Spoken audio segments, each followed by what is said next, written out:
वीरान खंडहर।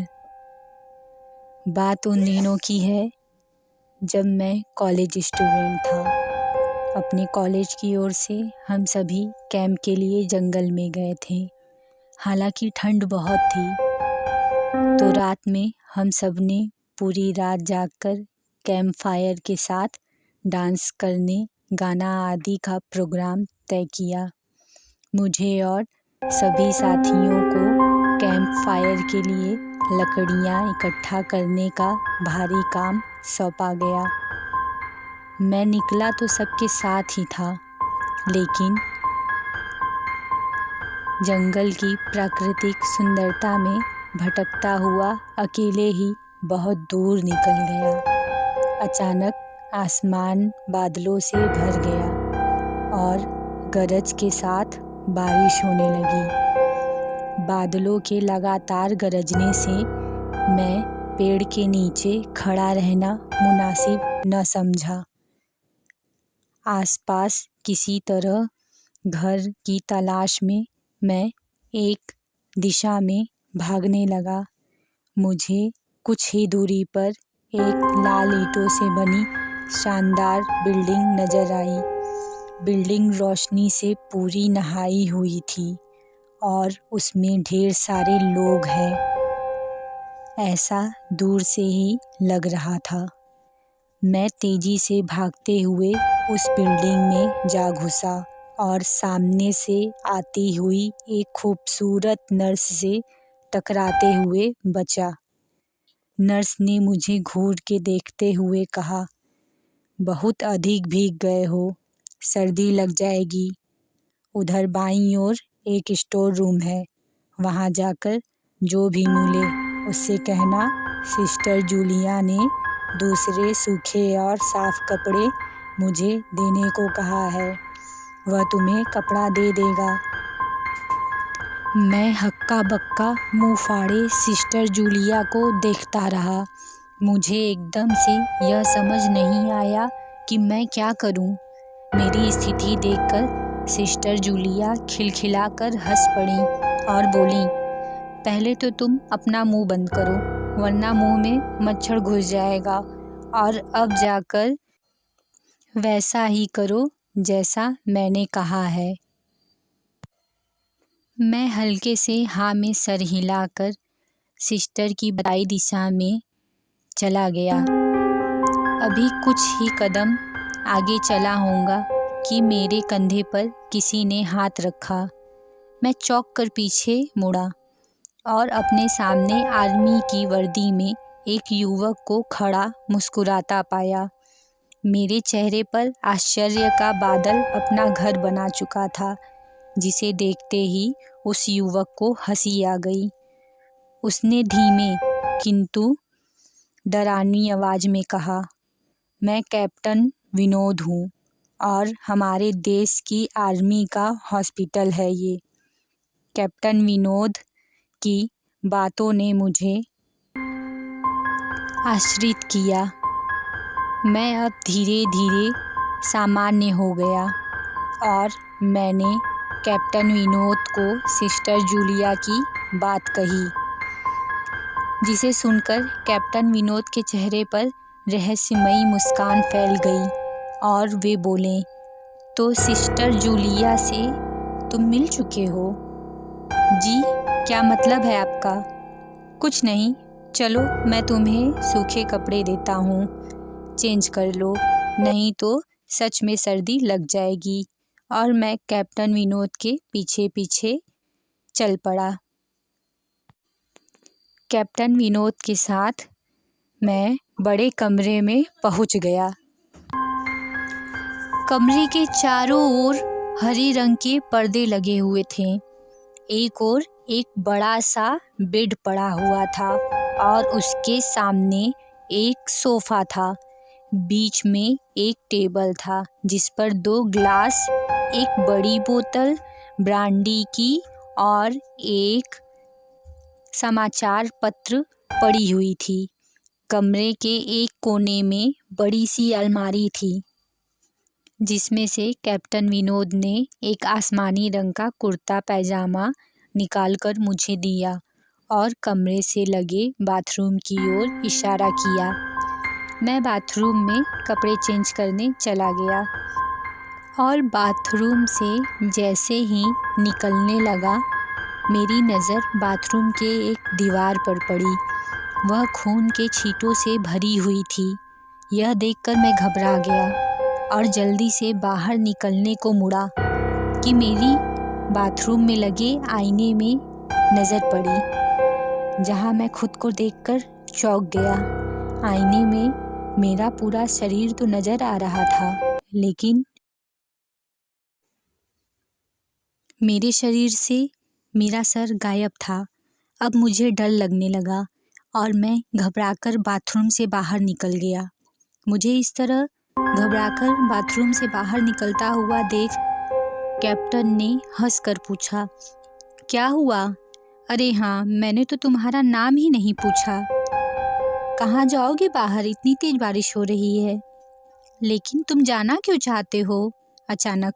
मुझे ये नहीं समझ में आ रहा है। कैप्टन विनोद, आपकी बाथरूम में एक दीवार पूरी खून के छींटों से भरी हुई है और आपके बाथरूम में लगा आईना भी कुछ अजीब सा है। उसमें मेरा पूरा शरीर तो दिखाई दिया, लेकिन मेरा सर गायब था। अब मैं बिल्कुल भी यहाँ नहीं रुकूंगा। मैं बारिश में भीगता हुआ ही अपने कैंप तक जाऊंगा। कहते हुए मैं कमरे से बाहर जाने लगा। रुको! तभी कैप्टन विनोद की कड़कती आवाज़ गूंजी। तो तुमने सब कुछ देख ही लिया? जी, क्या मतलब है आपका? मेरी आवाज़ में डर भर गया था। मतलब चाहे जो हो, तुम तब तक यहाँ से नहीं जा सकते जब तक मैं तुम्हें कुछ बता न दूँ। क्या बताना चाहते हैं आप, जो आज तक कोई न जान सका? जो आज तक कोई न जान सका, वह मैं जानकर क्या करूँगा?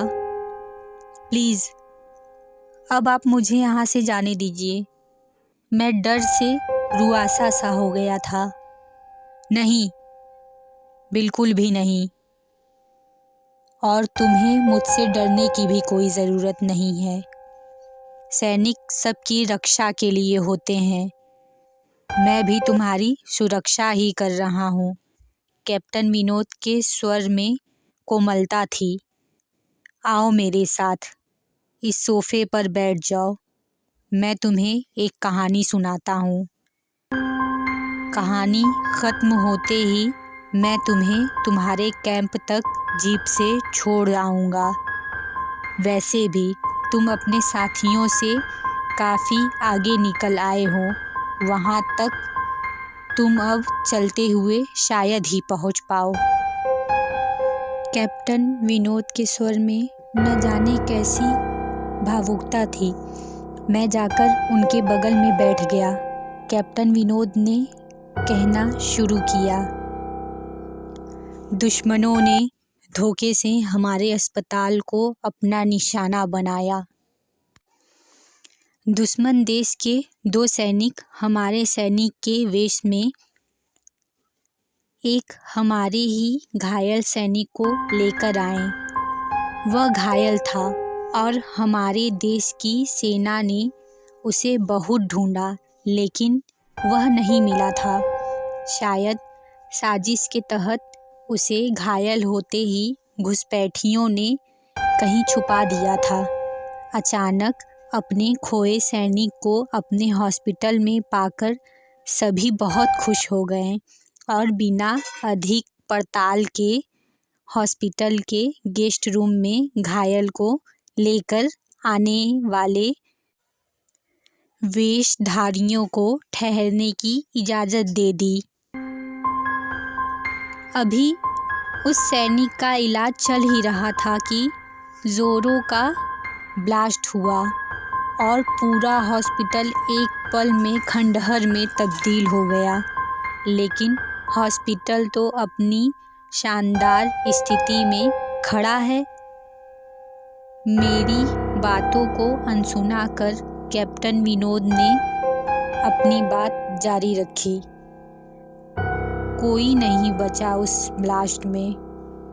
दीवार पर पड़े खून के छींटे भी ब्लास्ट में मारे गए कर्मचारियों के हैं। हाँ, पर यह हॉस्पिटल तो मुझे खंडहर नहीं दिखता।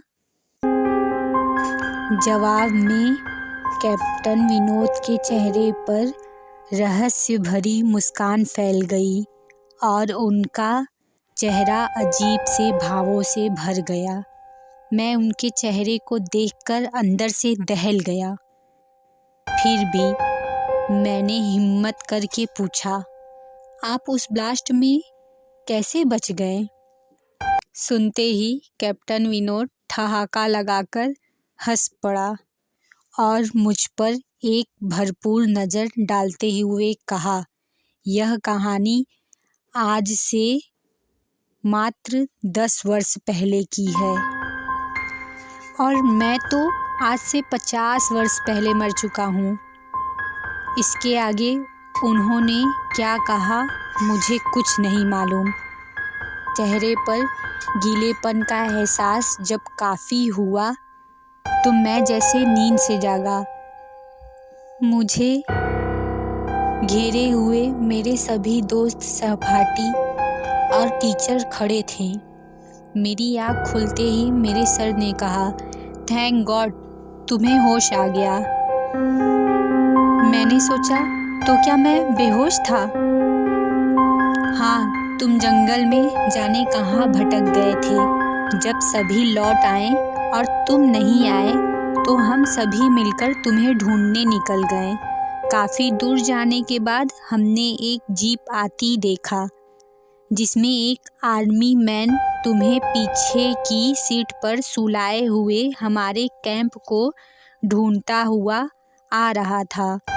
उन्होंने हम सब को भी अपनी जीप पर बिठाया और कैंप तक छोड़ दिया। हमने उन्हें काफ़ी रोकने की कोशिश की, लेकिन वे यह कहते हुए चले गए, अभी नहीं रुक सकता, एक ज़रूरी काम है। जब हमने तुम्हारे बेहोश हो जाने के बारे में उनसे पूछा तो वो बोले, सोमेश ही बताएगा और जो भी बताएगा वो सच ही होगा। सबकी उत्सुक निगाहें अपनी ओर लगी देख मैंने धीमे स्वर में पूछा, क्या उनका नाम कैप्टन विनोद था? सर ने कहा, हाँ, उनका नाम कैप्टन विनोद था। मैंने सबको उधर चलने को कहा जिधर से सबने जीप आती देखी थी। पहले तो सर तैयार नहीं हुए, लेकिन मेरे बहुत कहने पर वो राज़ी हो गए। सुबह होते ही हम उधर की ओर ही निकल पड़े। मैं उस जगह पर पहुंचकर गहरे आश्चर्य में डूब गया। वहाँ एक अधजला खंडहर था जिसके एक टूटे पत्थर पर लिखा था, आर्मी हॉस्पिटल। दोस्तों, अगर आपको यह सच्ची घटना थोड़ी सी भी अच्छी लगी हो तो प्लीज़ हमारे चैनल को लाइक, शेयर एंड सब्सक्राइब कीजिए।